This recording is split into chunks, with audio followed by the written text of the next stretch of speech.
Oh my God, this is insane. They're chucking beer bottles. Welcome to the SGM training video for crowd control and special events. The First Amendment protects several basic freedoms in the United States, including freedom of religion, freedom of speech, freedom of press, the right to assemble, and the right to petition the government. It was part of the Bill of Rights that was added to the Constitution on December 15, 1791. Unfortunately, this amendment can also cause riots and outbursts among crowds ranging from disgruntled persons to injury and even some deaths. During this video, we will review many topics that have to do with crowd control techniques and other important factors. The main topics and course objectives that we will discuss are the types of crowds and characteristics, crowd control techniques and behaviors, working with crowds, crowd traffic management, event, riot, and protest preparation, and equipment. At the end of this video, we hope that you'll be able to have a better understanding about crowd control and event management. If you have any questions about any of the information in this video, please consult with your manager. What is a crowd? A crowd is defined as a group of people close together. In small spaces, that might be only a few people. In a large space, it may be many more, such as in a stadium. Generally speaking, crowds are usually larger groups that have come together for a common purpose. Crowds are typically peaceful, but when crowded, it has the potential for increased tensions or incidents. As a security officer, you should always be on the lookout for any triggers that can change a peaceful crowd into a chaotic or out of control scene. If at any time that you see a change in the behavior of a crowd, you should immediately notify your supervisor to prevent it from escalating. Crowds consist of people who, although very motivated and passionate, are also subject to their own needs. There are many different types of crowds. Here are just a few that you need to become familiar with. Peaceful. Under most circumstances, peaceful gathered crowds do not represent a risk to the public. However, there are some circumstances that can have the potential to generate danger. Casual crowds who happen to be in the same place at the same time, such as a beach, public swimming pool, and even shopping centers. Because there's no common bond, it would take a large situation to move this type of crowd into a chaotic level. Examples of casual crowds are shoppers or tourists. Cohesive crowds are groups of people who are drawn to an area for a specific purpose, such as sporting events, concerts, large parties or social events, onlookers at a traffic collision, disaster sites, and community celebration participants.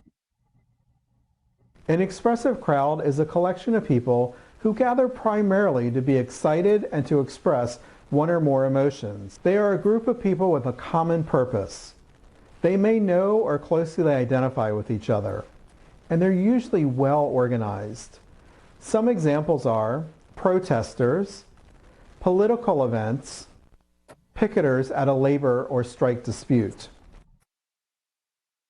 Demonstrative crowds are a group of people who are very emotional, passionate, or aggressive regarding their purpose. They're typically highly volatile and can be potentially dangerous. They're easily provoked to unlawful actions. An example would be protesters. Riot. A riot can sometimes occur when a substantial portion of the crowd becomes involved in unlawful acts. Law enforcement actions are usually taken that are in proportion to the activities of the crowd. If at any time a riot occurs, immediately call 911 and your supervisor.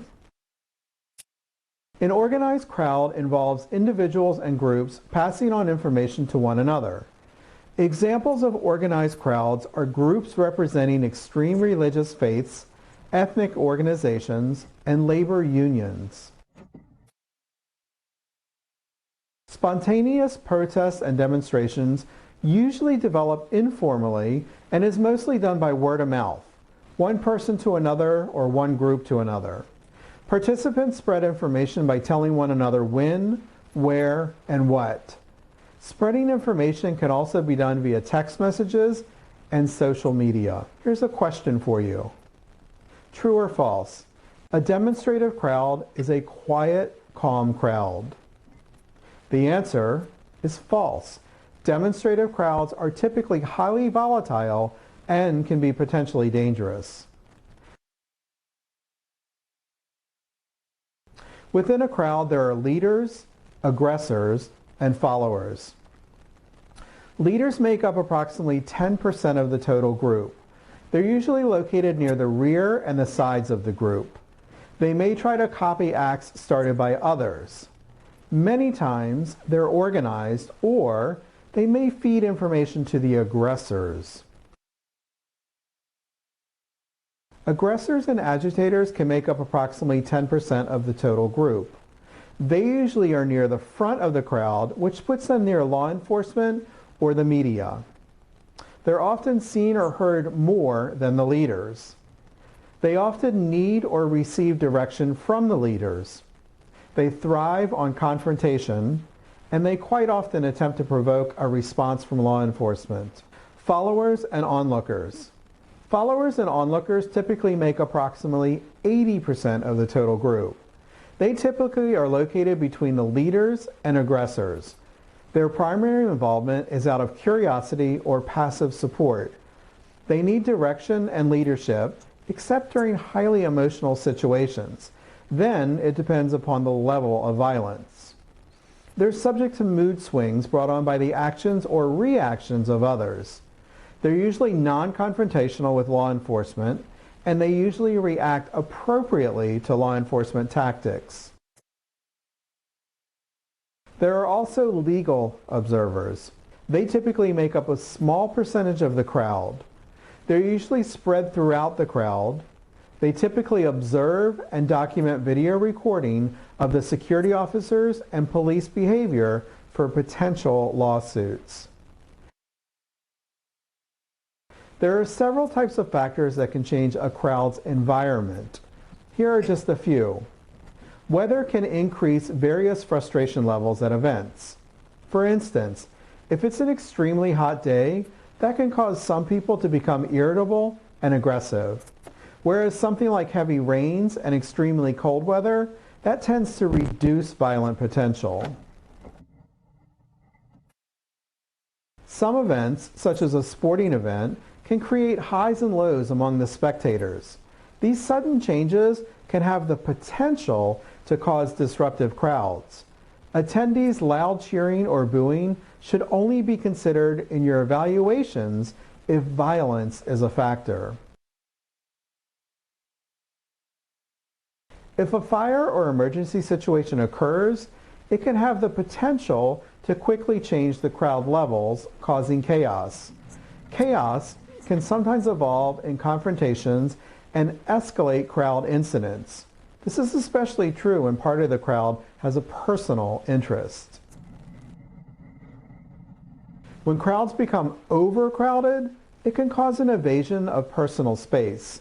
This can sometimes lead to aggressive or defensive behavior of some individuals. When people are under the influence of alcohol or drugs, they typically are unable to think rationally and can easily become confrontational. Here's a question for you. Weather can increase various frustration levels at any event. The answer is true. For example, as we said, an extremely hot day, that can cause some people to become irritable and aggressive. There are several phases of a crowd growth. Crowds typically start out with grouping. Grouping is where individuals come together and initial mingling takes place. This is where individuals begin to identify with the group and the crowd grows. Mass yelling might begin to take place. Following this would be the volume. The mass of individuals becomes a crowd. Noise volume increases with the use of drums, bullhorns, yelling, or music. Increased noise volume tends to lead to an overt act, the point when unlawful or disruptive acts begin to take place. This is where other members of the crowd copy the first offender. Onlookers may start to take on a more aggressive role. The fire's been fueled at this point, so to speak. If ignored, a riot could begin. Some common spectator behavior problems at special events might include blocking the aisles and doorways and emergency exits, continual failure to take their seat as ticketed or moving to seats not assigned to them without permission, making video or audio recordings without authorization, and repeated refusal to cooperate with a security request. Let's go over some crowd behaviors. There are basically two types of crowd behaviors: manageable and unmanageable. Manageable crowd behaviors typically have a friendly demeanor, and they may make eye contact, smile some, follow direction, and they're typically friendly and respectful. But that friendly demeanor can change if something occurs to incite them, such as fighting or confrontation from an anti-crowd. Some signs of changing could be that the demeanor becomes less friendly, they start to complain, or show irritability, or they may start to disregard directions. If any of these changes begin, it's important to remember to follow your company's policy. Continue to be courteous and rational. Ask questions to see what people are upset about, and explain that you're here trying to help improve the situation. You should make sure that you call for assistance and notify your supervisor immediately. If a crowd becomes unmanageable, they typically won't follow directions. They'll start to get angry or threatening, and they'll show no signs of respect and can even begin to yell and push, escalating order out of control. You need to remain calm, be polite, and state the facts. Your supervisor and backup should be called for immediately. There are many factors involved in trying to detect protester behaviors that may involve unlawful activity. If you're assigned to a crowd environment or a check station, here are just a few samplings to look for. Aggressive behavior. Facial coverings, such as protective masks. Backpacks, because items can be easily stored and not seen. Duct tape, string, or wire.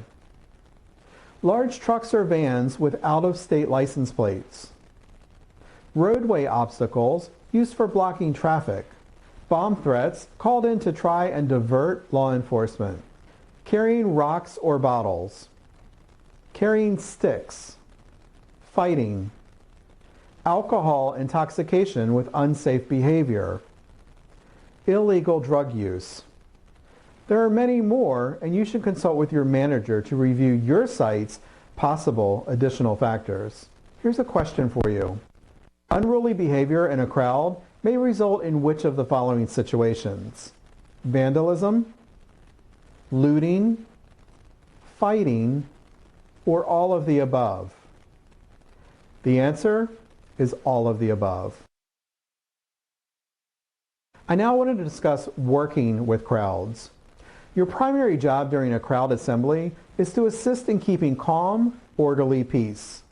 Depending upon the crowd, it may be necessary for a security officer to intervene to try and keep order. However, at times, it may be best for the security officer to not intervene. During crowd scenarios, security officers are typically stationed at check-in areas of the client's post. This is a location that the security officer is able to monitor who is coming in and who's going out. At sporting events, concerts, and other events, security officers are often required to check incoming person's identification to ensure that they're verified and authorized access. You should also check incoming person's bags and items to help ensure that there are no weapons, drugs, or other dangers being brought into the crowd area.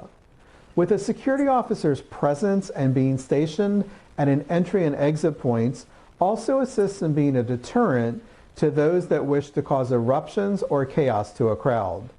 The security officer's presence is for the good of the crowd. Security officers sometimes will be required to put up ropes, cones, or other barriers to keep crowds moving along and pointing them in the right direction needed to maintain a peaceful control. You should never attempt to physically deal with aggressive or unruly crowds. That should be left to law enforcement.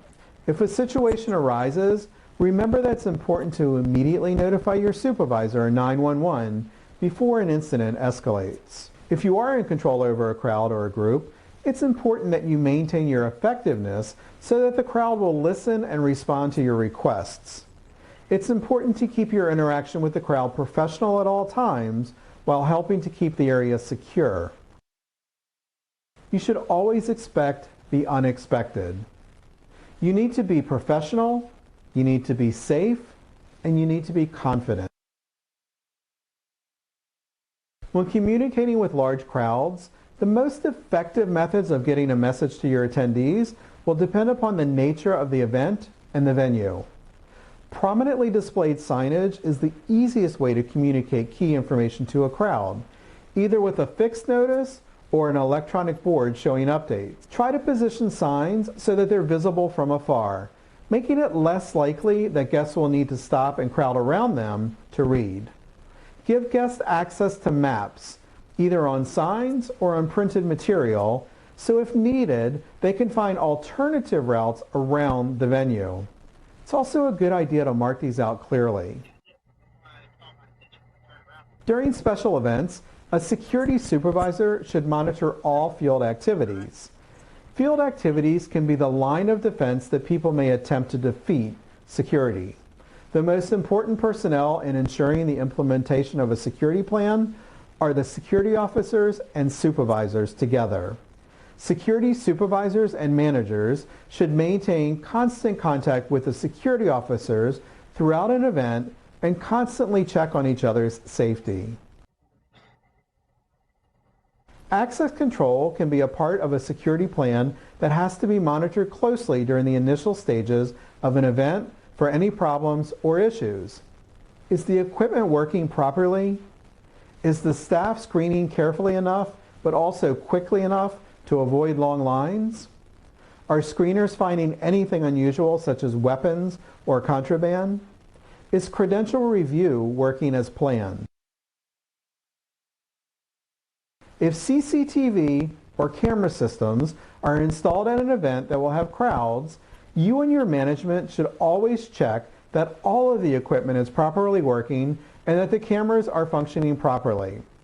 Proper working order and positioning is vital if monitoring is used in a crowd location.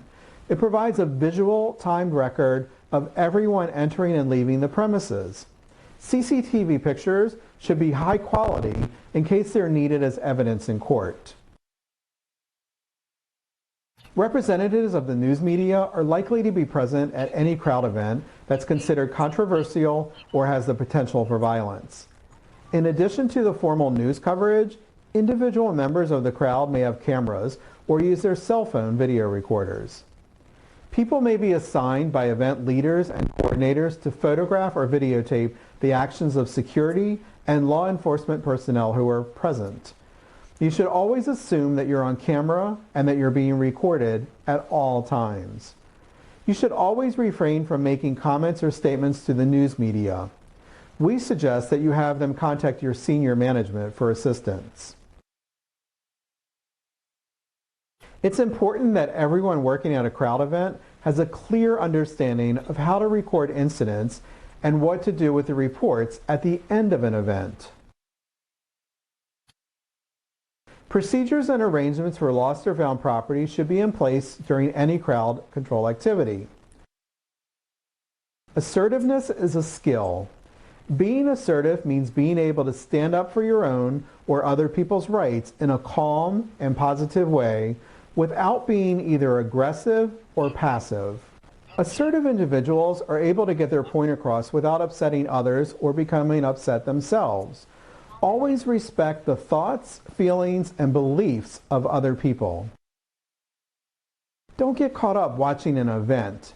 Remain focused and pay particular attention to the spectators. Don't allow yourself to get baited. Never turn your back to the crowd. This is especially important when monitoring crowds at sporting events or concerts. When you're directing an individual, remain calm and professional and aware of your surroundings. When someone in the crowd is being unruly or disruptive, it's important to note that you need to present yourself calmly to the individual.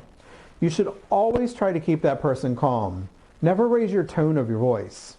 Trying to get the individual to cooperate with your request will be a winning situation and will help to avoid things from getting out of control.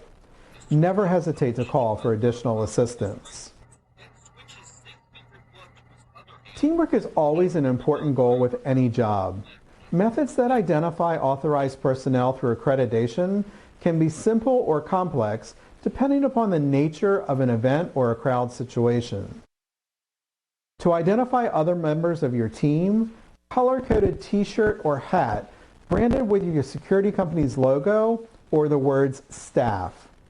They might also have color-coded identification tags that are worn around the neck or on the wrist and are visible at all times. Vehicles may have been issued passes to be displayed on dashboards. Here's a question for you. True or false? Security officers should never talk or discuss matters with the media. The answer is true. Always refer the media to your senior supervisor. If evacuation is ever necessary and there's no immediate threat, consider evacuating occupants to a safer area and if transportation is available. If evacuation is not possible, you may need to prepare for an extended lockdown. Prepare to be as self-sufficient as possible. First aid and medical supplies should be fully stocked. Your communications equipment should be fully charged. You should begin documenting as soon as possible while the details are still fresh. Always keep your notes of an incident so that you can refer back to them. Still photography, audio and video recording, your written log report, and of course, your incident reports. Here's a question for you. True or false? A security officer's job during a crowd assembly is to assist in keeping calm, orderly peace. The answer is true. Anything outside of this should be immediately reported to the police and your supervisor. A flag or traffic wand should be used when travel lanes are partially blocked, when a road shoulder must be used to pass by an incident, or when only one direction of traffic is available. Flares and cones are typically used to funnel traffic, to direct traffic along alternate routes, and to help separate vehicles from an incident. Flares and cones should be set about 20 to 25 feet apart in a straight line. They should be at a gradual angle when directing lane changes. They should be to one side of an incident. There should also be a flag person at each end. You should always be cautious and watch for vehicles driving through patterns. If flares must be used, point the flare away from your body and down towards the ground. Turn your face away from the flare and strike downwards away from your body when igniting. After lighting a flare, do not push the cap onto the end of the flare with the palm of your hand, as the striking surface may hold hot residue. When extinguishing flares, pick up the flare and tap the lit end on the ground until it goes out.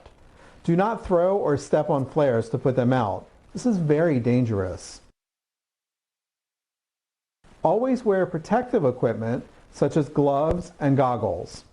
Never hold a flare above your head and shoulders, as molten material drips from the end of the flare and it can cause serious burns.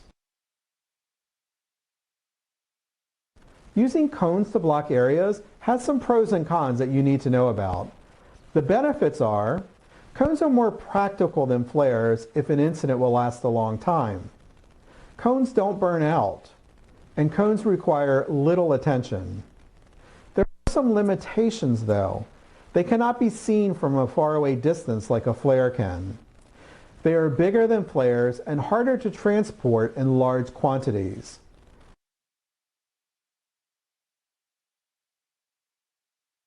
There are other types of crowd control barriers to consider also, such as barriers, fences, gates, turnstiles, jersey barriers, line sanctions, and temporary orange fencing. Here's a question for you. True or false? When extinguishing a flare, it's best to just toss it in a ditch and let it self-extinguish.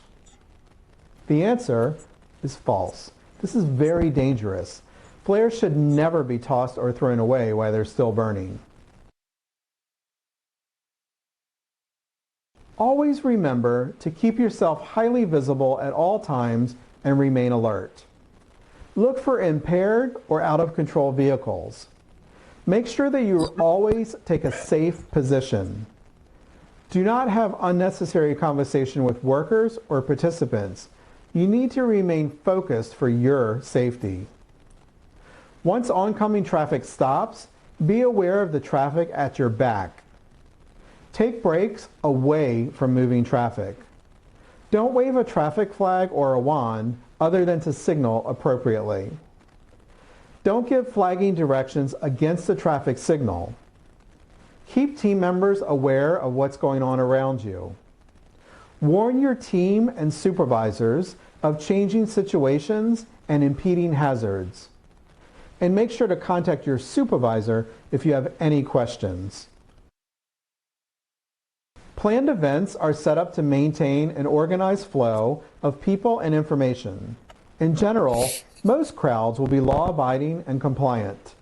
However, the actions of one individual can shape the dynamics of an entire crowd. Once in action, the wrong crowd behavior is difficult to stop or slow. As a security officer, directing traffic and crowds, you can help maintain your personal safety by wearing the correct attire, behaving appropriately, recognizing personal limits, asking for assistance or relief, backing away from dangerous situations, and always knowing when to notify your supervisor or 911. James Baker said, "Proper preparation prevents poor performance." When preparing for an event, take these suggestions into consideration. You need to be well rested. Dress appropriately. Dress properly for both the situation and the weather. It's good practice to arrive at least 15 minutes early. Anticipate that you may have to get longer hours than originally expected. Have the proper communication equipment. Know the emergency evacuation routes. Know the procedures for incidents that may occur. Know the procedures for illegally parked vehicles.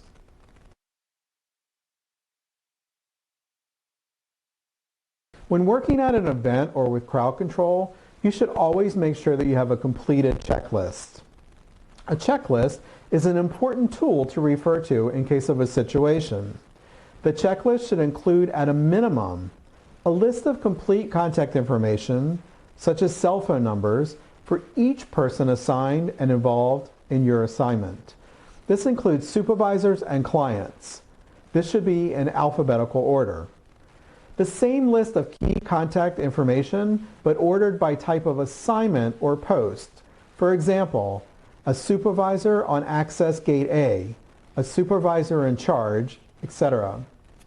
A list of contacts for key outside agencies that may be called in to support if not already involved in the security of an event.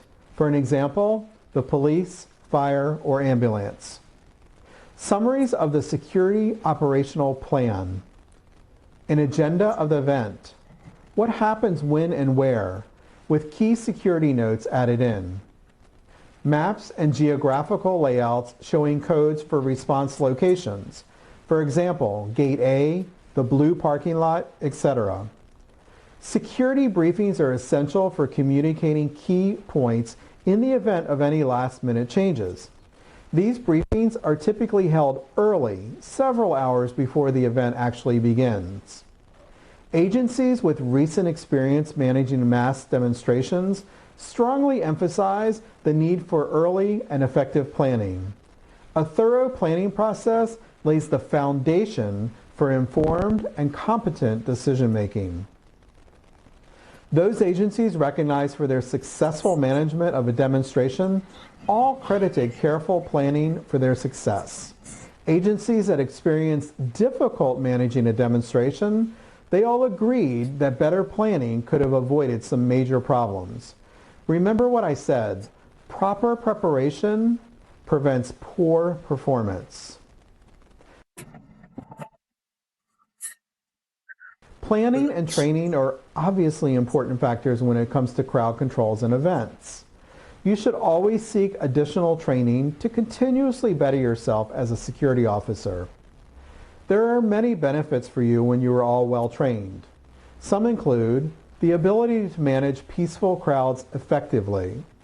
You're able to recognize the difference between an unlawful assembly and a constitutionally protected gathering of people.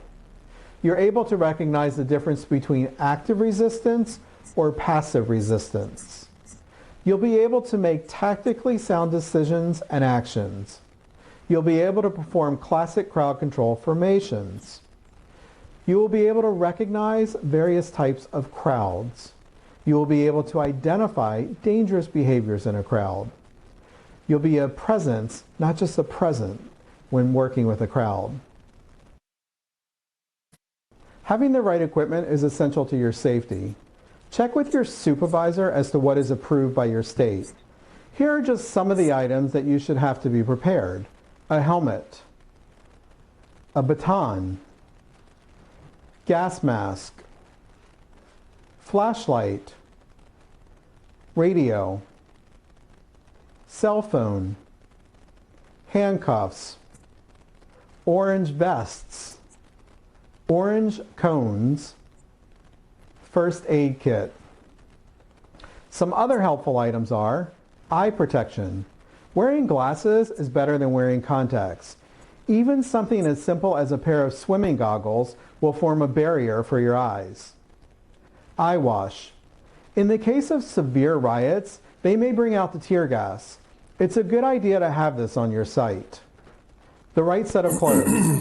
Your clothes should cover as much of your body as possible. Cell phones. Most people today carry cell phones with them. But if there's one time that you don't want to forget your cell phone, it's during a riot or event. The importance of radio for communication. Wearing an earpiece is best when among crowds. It helps eliminate crowd noises and lets you better hear your radio conversations. One way that security officers assist each other with difficult situations is by communicating with each other regularly. In most crowd situations, security officers will be spread throughout a large area and will need radios to communicate with each other. Radio communication allows team members to call for help when it's needed. It allows them to know when traffic or pedestrians may proceed, and allows them to notify each other of potential safety concerns. Here's a question for you. Wearing glasses can be better than wearing contacts in a crowd situation. The answer is true. This concludes the crowd control and event management video. If you have any questions about any of the information in this video, please consult with your manager.